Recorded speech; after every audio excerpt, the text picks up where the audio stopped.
아침 말씀. 오늘 본문 말씀은 마태복음 21장 12절에서 22절입니다.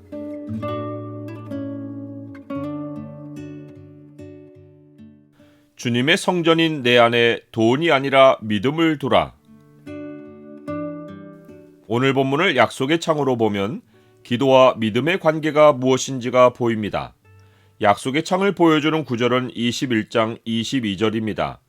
너희가 기도할 때에 무엇이든지 믿고 구하는 것은 다 받으리라 하시니라.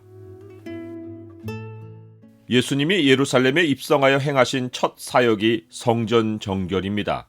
우리 몸도 주의 성전이기에 몸 안이 더러우면 예수님이 성전을 깨끗하게 하시는 일이 내 안에서 벌어집니다. 예수님은 성전 안에서 매매하는 모든 자를 내어쫓고 장사하는 자들의 상과 의자를 둘러 부십니다. 예수님의 행동은 목적을 잃은 성전에 대한 분노였습니다. 성전 안에 장사하는 자들이 있던 곳은 이방인의 뜰입니다. 그 안쪽은 여자들의 뜰이고 더 안쪽은 이스라엘 남자들의 뜰이며 더 안쪽은 제사장의 뜰입니다. 모세율법에 성전 뜰은 누구에게나 열려 있고 오직 성소만 제사장의 접근이 허락됩니다. 그런데 당시 헤롯 성전은 성별과 민족으로 뜰의 구획을 나누어 성전을 왜곡된 거룩함으로 변질시켰습니다. 예수님이 분노하신 것은 그나마 구별된 이방인의 뜰의 양쪽 문이 열려 있어서 성전 밖에 있어야 할 장사하는 자들이 물건을 들고 성전 뜰로 지나다닌 것입니다. 심지어 장사하는 자들은 이방인 뜰 안에 자리를 잡고 앉아 물건과 예물을 매매하고 환전했습니다. 이런 일을 허락한 것은 종교 지도자들입니다. 하나님은 만민의 주이신데 그들은 성전 예배를 이스라엘에만 허락해서 여호와 하나님을 민족의 신으로 전락시켰습니다. 또한 이방인들의 예배를 실질적으로 없애버리고 대신에 성전에 돈이 흘러들어오는 시스템을 들여놓았습니다. 예수님의 분노는 장사하는 자들보다 강도 같은 이스라엘 지도자들을 향한 것입니다. 종교 지도자들은 열방의 자녀들이 아버지를 찾아 예배하고 기도하는 집을 민족의 우상 신전같이 만들어 놓았습니다. 그들은 하나님께 드리는 예물과 성전세 환전을 이용하여 사사로운 이익을 갈취하고 돈을 착복했습니다. 당시 강도들은 훔친 돈을 굴에다 숨겨두었는데 성전이 바로 종교 지도자들이 자기 재산을 은닉하여 쌓아놓는 굴이었습니다. 예수님은 성전이 어떤 곳인지를 더 알려주려고 성전을 정결하게 한 후 날마다 성전에서 가르치고 성전으로 나오는 병자들을 고치셨습니다. 이런 일이 전에 없던 터라 성전을 담당하는 대제사장들과 서기관들은 예수님이 하시는 일을 이상히 여깁니다. 또 어린아이들이 성전 뜰에서 소리 지르며 호산나 다윗의 자손이여 라고 외치는 것을 예수님이 듣고 별다르게 말리지 않자 분을 내며 예수님께 그들이 하는 소리를 듣느냐고 따집니다. 예수님은 시편 성경을 인용하며 어린아이들이 외치는 것이 얼마나 정당한지와 성전 지도자들이 얼마나 성경도 읽지 않고 성경의 무지한지를 지적하십니다. 아버지의 집은 이스라엘 장년들만의 것이 아닙니다. 아버지 집은 어린아이와 이방인들, 곧 사회에서 천대받는 자들이 하나님을 마음껏 찬미할 수 있는 집입니다. 내가 섬기는 교회는 어린아이들과 함께 예배합니까? 혹시 장년들이 대부분의 혜택을 누리는 구조로 되어 있진 않습니까?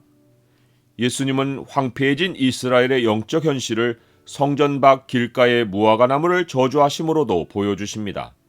예수님은 배고픔을 느끼고 길가에 있는 한 무화과나무를 보고 그리로 가서 열매를 찾는데 잎사귀밖에 아무것도 찾지 못하십니다. 그도 그럴 것이 무화과 때가 아닙니다. 그런데도 예수님은 그 나무를 저주하여 말려버립니다. 무화과 나무가 단순히 나무이면 예수님의 행동을 이해할 수 없지만 무화과 나무는 이스라엘을 상징합니다. 사람들은 은혜를 베푸시는 하나님에게 익숙하여 하나님이 혼인잔치에 청하여도 자기 일과 사업을 우선에 두고 거절합니다. 자기 때가 우선이고 하나님의 요구는 뒷전입니다. 그러나 하나님은 만유의 주이고 만물은 그의 종입니다.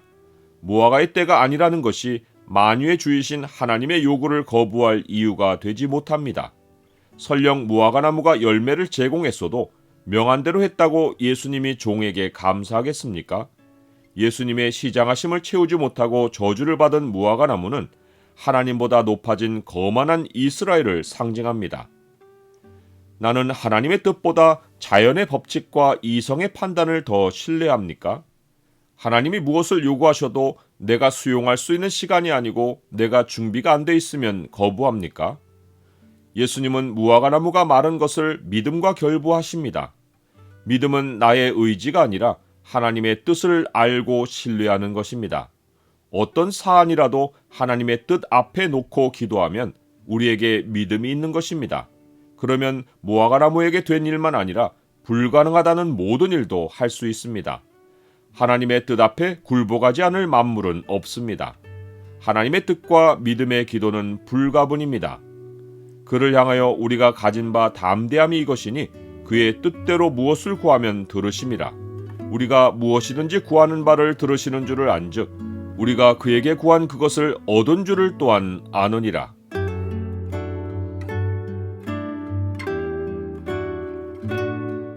주님, 제 몸이 주의 성전이오니 주가 거하길 기뻐하시는 정결한 처소가 되게 하옵소서. 주님께 거만하지 않고 제가 주의 종임을 늘 기억하게 하옵소서. 주의 뜻이면 확신 있게 기도하여 상황이 주의 뜻에 굴복하는 것을 보게 하옵소서. 예수 그리스도의 이름으로 기도드립니다. 아멘.